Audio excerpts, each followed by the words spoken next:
Fala meus amigos, estou de volta para mais um vídeo e dessa vez para falar de Watashi no Shiawase. Quanto tempo que eu não falo isso, né?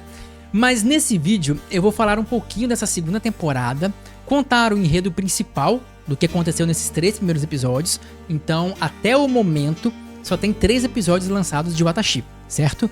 E também eu vou dar a minha opinião sobre o que tá bom, vou falar sobre os pontos positivos e também os pontos negativos que tem. Eu vou repetir alguns pontos negativos da primeira temporada, inclusive. Então, para saber mais sobre isso, vem comigo e bora lá!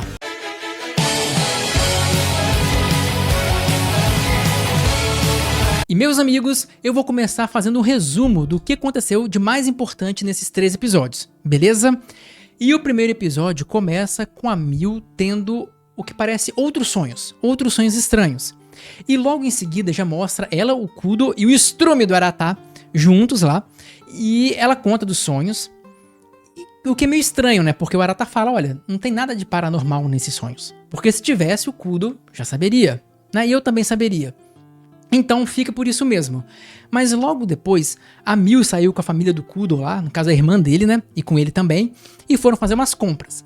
Naquele momento, ela sente uma sensação estranha, como se estivesse sendo observada, e ela vê a silhueta de um homem muito estranho. E ela fica apavorada, tipo, pô, que é isso, né? Ela não tá acostumada com esse tipo de visão durante o tempo que ela tá acordada. E logo na sequência alguém toca no ombro dela. Aí ela leva um susto, né? Tipo, qual é? Tô no meio de uma alucinação dessas e um cara me chega por trás e toca em mim assim. E quando ela vira, tá um senhor distinto, elegante lá. E era a cara do Kudo. Então você já sabe, ó, pela idade é o pai dele, não tem como. E não deu outra, era o pai do Kudo. E aí o pai do Kudo, junto com a Miu, a irmã do Kudo, o próprio Kudo, todo mundo vai pra um lugarzinho, tipo um barzinho pra conversarem. E lá, o pai do Kudo começa a falar assim, pô, vão lá na minha casa, vão me visitar. E o Kudo, não, negativo, não vou. Ele já sabe o que tem lá, ele já sabe o que espera. Então ele fala, não vou. E o pai dele fala, olha, mas tem uns casos sobrenaturais lá, é bom você investigar. Aí o Kudo, não, me nego. E não queria ir.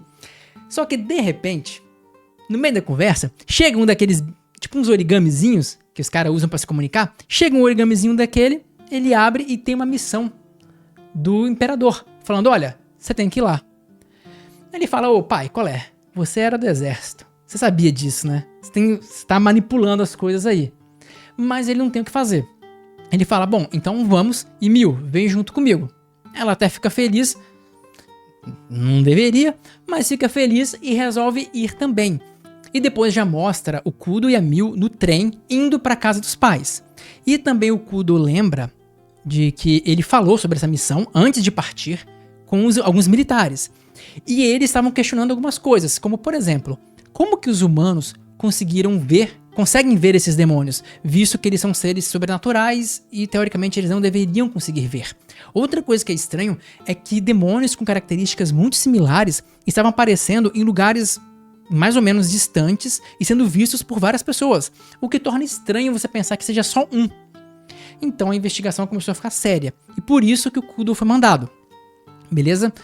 E assim que eles chegam lá, eles encontram um monte de empregado da família Kudo, o pai dele e também a mãe do Kudo.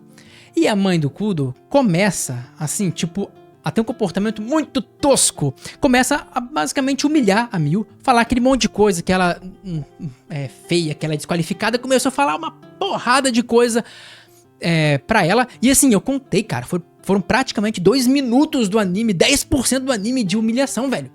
E aí, a primeira coisa que me chateou é a inanição, a incapacidade de alguém de agir de forma efetiva nesses momentos em Watashi. Pô, o pai do Kudo poderia ter falado alguma coisa, ele tem autoridade naquela casa. O Kudo mesmo dá umas respostas lixo, do tipo, não repita isso, peça desculpa. E a mulher continua descascando, falando um monte de besteira. O Watashi tem esse problema, já falei uma coisa que eu não gostei, já tá aqui a primeira crítica. As pessoas não tomam atitudes decentes. Pô, se sou eu começava a brigar com a pessoa, vai pro seu quarto, calma aí, vai embora. Ou chamava, Miu, vem cá, vamos sair daqui, deixar essa doida falando sozinho. Pô, faz alguma coisa mais enérgica, velho.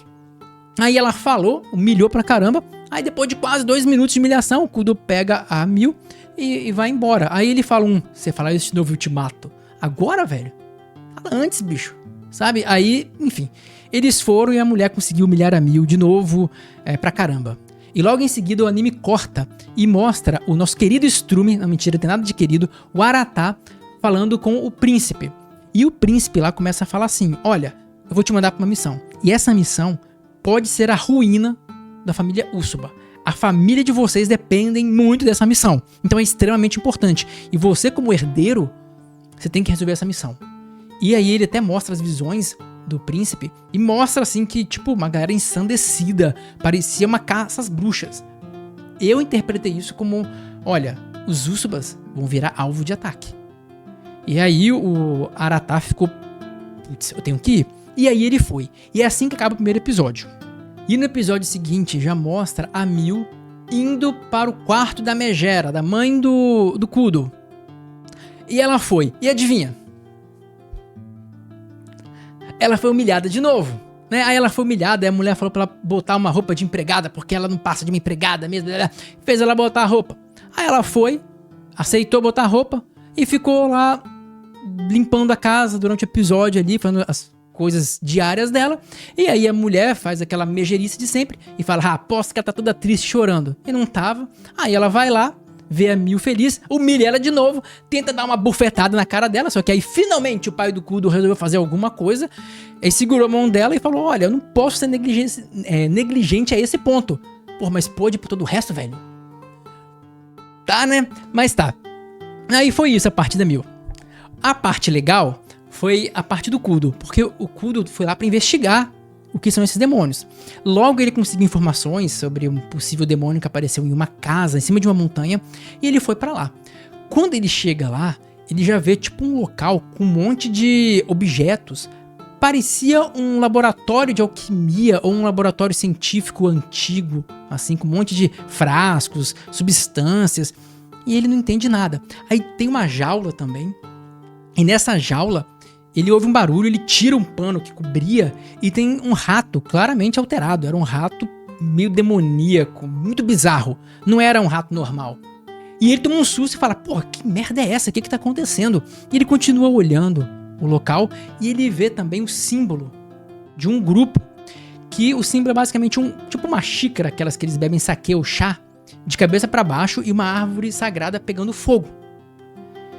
E aí ele lembra de uma conversa que ele teve com os militares sobre esse símbolo. Então um dos militares de alta patente falou pra ele o seguinte, olha, esse grupo, esse símbolo mostra que eles são rebeldes, eles não estão junto com o Império, o Imperador e tudo mais. Então, eu falo Imperador, mas vamos falar, troca Imperador por Império, sempre o Império em si. Aí ele falou, olha, eles são inimigos, o Império já tá investigando eles, só que a gente não conseguiu descobrir nada. Então é um grupo, teoricamente, muito secreto. Só que o Kudo, ao ver aquele símbolo estampado na cara, ele fala assim, olha, eles estão querendo se mostrar, porque eles não tentaram se esconder. Isso foi estranho. E logo depois que ele pensa isso, aparece um cara com uma túnica, um cara todo estranho, e reconhece ele, parece que fala o nome dele, e vai pro ataque, vai pra porrada. Ele logo usa um poder, tipo uma telecinese, e joga uma mesa em cima do Kudo, que pula pra fora da casa na maior facilidade e até pensa, olha, esse maluco é um amador, parece que ele nunca usou esse poder antes, porque o poder foi horrível. Aí o cara sai da casa também, tenta usar a telecinese de novo, quebrando os vidros e jogando no Kudo, ele para o ataque do cara facilmente e nocauteia ele com uma magia. Tranquilo. Quando ele nocauteia o cara com a magia, o sujeito ainda estava vivo, estava consciente, e ele começa a falar. Aí ele fala que ele vai ver o mundo do mestre dele, começa a falar um monte de coisa, que ele ganhou um poder sobrenatural que a humanidade não consegue explicar. E começa a mostrar que esse cara, ele recebeu um poder, por isso que eu não sabia usar muito bem. Ele acabou de ganhar esse poder. O que é estranho, visto que o poder lá você nasce com ele, você não adquire. E nesse momento aquele cara chega e fala assim, agora sinta o poder da comunhão abençoada. O Kudo, comunhão abençoada? Então ele pegou que era o nome da seita. E logo depois o cara entra em uma espécie de autocombustão espontânea. Ele pega fogo do nada e não sobra nem os ossos. Então meio que o Kudo perdeu a pessoa que ele queria entrevistar. E depois disso ele volta pra casa dele. E no dia seguinte aparece um cara acompanhado por uma senhora. E esse cara tava falando de novo que viu demônios em, sei lá, em tal lugar. E aí ele entrou em colapso, basicamente, caiu. Aí todo mundo da família dos Ursubas lá, os funcionários e tudo mais, pegaram esse cara, levaram pra dentro. E o Kudo falou, olha, vou ter que ir de novo atrás desse ser. Seja lá quem fez isso, eu tenho que ir atrás dele. E aí o Kudo vai. Nesse instante, a Mil começa a ver que esse cara vai morrer, que ele tá com algum tipo de maldição, alguma coisa estranha. E ela fala, olha, eu vou usar meu poder. Vou usar meu dom aqui pra tentar salvar ele. Aí a Megera tenta lá, a mãe do Kudo, tenta humilhar ela de novo, quer não ter poder. Enfim, aconteceu de novo. Aí, mas ela falou, não, eu sou uma Ursuba, sou da família Ursuba, vou dar um jeito. E ela começa a usar o poder dela. Só que ela não tem domínio do poder ainda, é perigoso. E aí quem que aparece pra ajudar ela? O Strume de novo. O Aratá aparece lá e fala, Mil, para. O que você tá fazendo? Você pode morrer com isso. Mas a Mil fala, olha, tem que salvar esse cara, não pode deixar ele morrer. Aí ele falou, tá bom, então eu vou ficar com você pra garantir que você não vai morrer. Ele toma cuidado. E assim acaba o segundo episódio. E no terceiro episódio já mostra que a Mil usou o poder dela e ela teve sucesso. Ela foi lá, conseguiu encontrar o que estava prejudicando o cara, que até foi uma cena legal, daquela mão esquisita saindo daquela água, né, que é onde ela fica, normalmente é um lugar com água, aquela mão saindo e puxando o cara pra baixo. Achei muito bem feito, muito legal, mas ela consegue meio que purificar e salvar o cara. O que contou alguns pontos pra ela, inclusive com a megera da mãe do Kudo, certo? Mas a parte mais interessante, de novo, é a parte do Kudo, porque ele tá indo pra missão, ele encontra uns populares lá, que apontam onde que esse demônio apareceu. E ele foi pra lá. Quando ele chegou lá, ele vê um cara que já esperava por ele também, e até tentou atacar ele, mas o Kudo é mega overpower, né? Mega poderoso, então ficou de boa. E o cara começou a vir com uns papo idiota, mas que cola, né? Ele começou a falar, o mundo é um lugar injusto, porque alguns têm poderes e outros não. Alguns mais inteligentes que o outro, alguns têm habilidades de desenhar, o outro não. Tá, mas aí tá. Aí ele falou, o mundo tem que ser todo mundo igual, e sei lá o que, começou a vir com um discurso assim, e o Kudo, cara, chega de palhaçada, não tô com paciência nenhuma de ouvir você, vamos acabar logo com isso. E quando o Kudo se preparou pra atacar ele deu um assovio muito alto, e aí o Kudo sentiu passos, tipo, era tão grande a criatura que os passos parece que tremiam o local. Aí o Kudo começou a falar, ué, de onde que vem? O que que tá vindo? E o cara aproveitou pra ficar, tipo, invisível, rachar fora. E aí aparece, claramente, um demônio grande. Não era tão grande como eu pensava, mas era grande, com dois caras junto com ele. Dois capangas ali daquela organização. E na hora que o demônio foi atacar o Kudo, só apareceu um poder de gelo na frente dele, do demônio, congelando a parte dele. E aí aparece o pai do Kudo, que já foi um militar. Então, ele tem poder, né? Da família dele também, né? Não tem como não ter poder. E aí começa uma batalha. E cara, a batalha foi legal. Ela é curta, mas foi muito legal. Porque o pai do Kudo lutou contra aqueles dois caras. E foi bem interessante, porque pô, o cara é velho, mas é rápido pra caramba, luta pra caramba. E você tava vendo que ele usava os poderes de forma não letal. Tipo assim, ele usava o gelo dele ali pra parar os caras, pra desmaiar eles. Foi uma luta legal. E olha, uma parte, até vale a pena colocar aqui no vídeo pra vocês verem. O visual, a cena do Kudo dando uma bola de fogo, um poder de fogo no demônio. Cara, que visual bonito.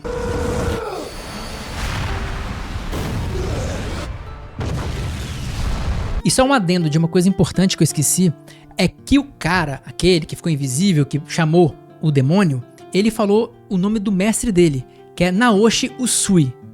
O Kudo não entendeu nada, mas quando ele voltou, e quando ele contou pro Aratá esse nome, o Aratá ficou branco, pálido, falou, meu Deus, não é possível.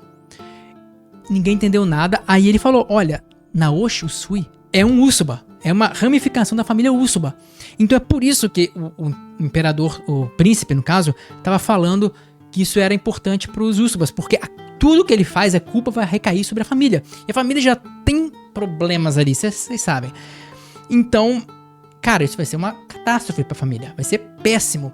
E aí o Aratá até sai meio preocupado, falando que vai avisar pro imperador o que tá acontecendo. E inclusive ele fala que esse cara, esse Usui aí, ele foi um marido da mãe da Mil.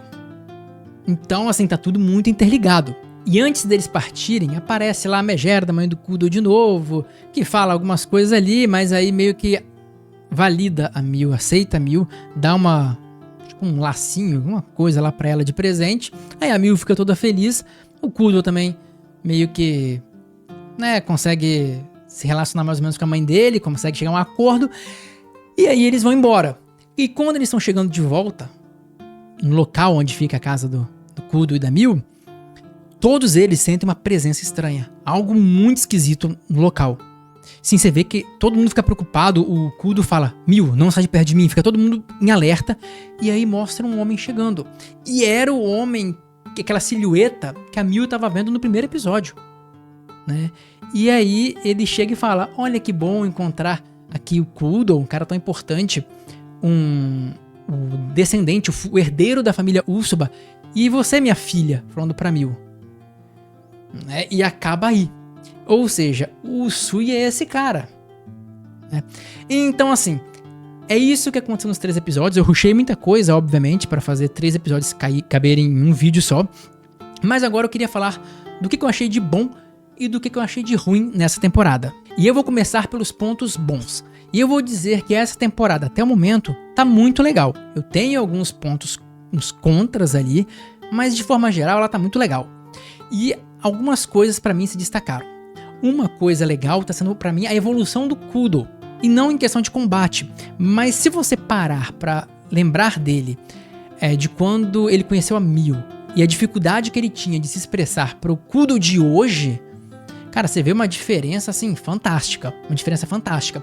Além do que, a parte de mistérios, a parte sobrenatural tá muito boa. O romance em si, pra quem gosta da parte bonitinha do romance dos dois, tá legal também, tá mantendo a qualidade da primeira temporada, isso é muito bom. Além do que eles estão conseguindo nessa temporada fazer um revezamento melhor do que na temporada passada, entre ação, suspense, drama, romance, tá ficando aquele tipo de anime misto com muitas coisas, o que torna ele pouco enjoativo e muito dinâmico. Então isso tá muito legal, fora que assim, cara, o visual e até a animação, caraca, tá maravilhoso.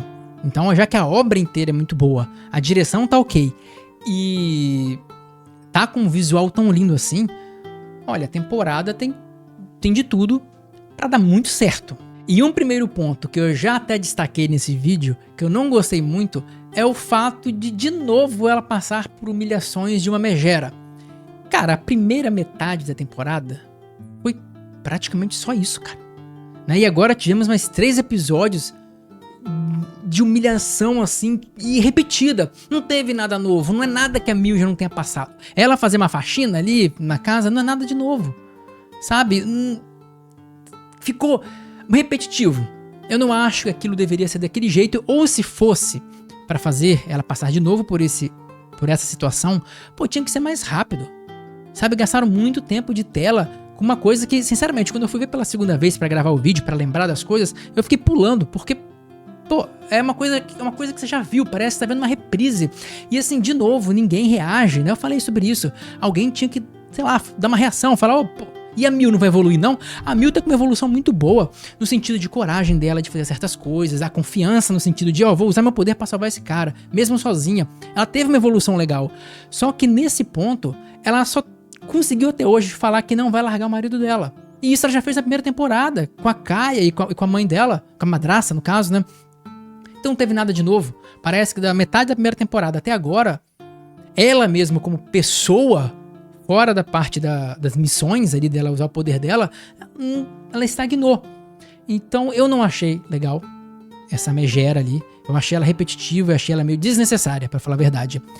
E agora entra o segundo ponto. Que agora é a hora que mexe no vespeiro, que eu tenho certeza que vai ter fã de Watashi aqui reclamando. Mas olha, o Watashi, ele cruza algumas linhas ali do aceitável. Que foi a questão, por exemplo, do Arata. Essa crítica vai ser dura mesmo. Porque o Watashi tem mania de colocar um cara fazendo uma coisa injustificável, absolutamente, assim, uma coisa insana, coisa que qualquer um com empatia não faria. sabe? E umas coisas muito ruins e depois me justificando por... mas veja bem, cadê aquele meme do pica-pau passando pano, cara? É perfeito pra situação. Aí é um veja bem, e a galera, quando eu reclamei essa primeira temporada, muita gente vinha aqui falar que... dessa passada de pano, falando, não, mas veja bem. Aí o cara fala, não, é porque você tem que ver a questão do tempo. E aí chega até a gente falando que é um pensamento anacrônico. Não é, porque algumas coisas realmente você tem que pegar o contexto histórico. Mas nem tudo se justifica com contexto histórico.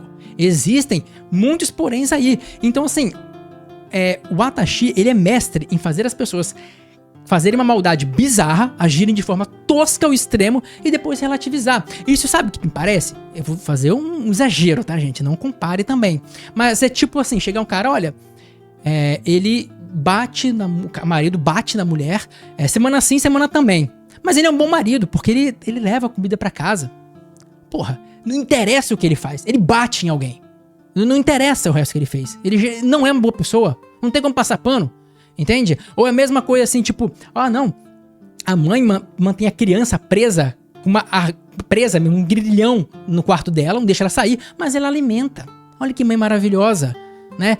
Porra, assim, tem um limite ali, cara, tem certas coisas que você faz que não dá pra passar pano, nem mesmo olhando por questão histórica, né? Por aí, vamos lá, apostar a mulher não é justificável. O que o Arata fez, que é a minha crítica até hoje a ele, é o quê? O cara, ele sabia que a Mil tava, na época, lá, na primeira temporada, que ela não conseguia dormir, tava quase morrendo. Ele esperou ela sofrer bastante, ficar muito tempo ali de insônia, com pesadelo, desmaiar várias vezes, ia lá e não fazia nada, era só desafiar logo ir pra casa dele, só arranjar uma forma do Kudo e da Mil irem pra casa dele. Era só isso, não era difícil. Mas ele esperou ela não aguentar mais, ela tá quase morta pro Kudo levar ela lá. Aí ele chega pra ela e começa a falar ainda que o marido dela não ama ela, pra fazer ela sentir um lixo. Pra quê? Não precisava. Ele poderia ter feito todas essas coisas de uma forma melhor. E aí depois quer passar ele de bonzinho. E aí fica um monte de gente defendendo, fala, ele não é tão ruim assim. Porra, eu não consigo ver dessa forma. Aí chega agora a Megera, porra, humilha pra caramba. Aquilo que ela fez, em qualquer lugar seria considerado psicológica. Não tem outra, cara. Tipo assim, aí falar, mas veja ali, aí sim é um contexto histórico. Pô, veja o contexto histórico. Ela, naquele contexto histórico, a família dela é muito importante, então ela tá priorizando a família dela, tem que achar alguém à altura, é toda uma questão de status. Beleza, mas como que você repara quando a pessoa é não empática, é uma pessoa literalmente ruim? Ela tem que defender a família dela, é uma coisa histórica, beleza, maravilha. Agora, tem 1000 formas de fazer. 1000 formas diferentes. Você pode fazer de qualquer forma, você vai pegar a mais dolorosa. Aquela que você mais humilha. Por quê? Aí vão falar, ai, veja bem, fizeram isso no anime. Ai, mas veja bem, coitada. Ela foi criada assim. Ela nunca se permitiu ser uma pessoa... Porra, cara. Assim, e eu não tô sendo radical a ponto de falar, a pessoa faz uma coisa errada, não tem que ter o perdão? Não. Ou ela é totalmente má? Não.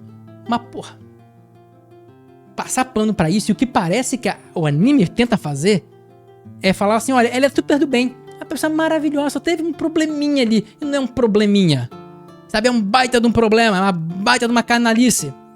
Então assim, essa foi a minha principal crítica. Eu acho que o Watashi passou dessa hora, tem que mudar. Chega desses...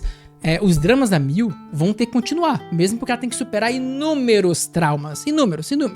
Então ela vai ter muito drama pela frente, todo mundo espera isso. O anime é focado em drama, então vão ter muitos dramas, só que tem que ser diferente, e ela tem que ter uma evolução. Essa etapa dela, dessas humilhações gratuitas, sem ela conseguir falar nada, tem que começar a fazer parte do passado, beleza? E também acho que essa mania essa forma que eles apresentam os personagens é muito ruim. Porque eu tá acumulando personagens que eu não gosto na série.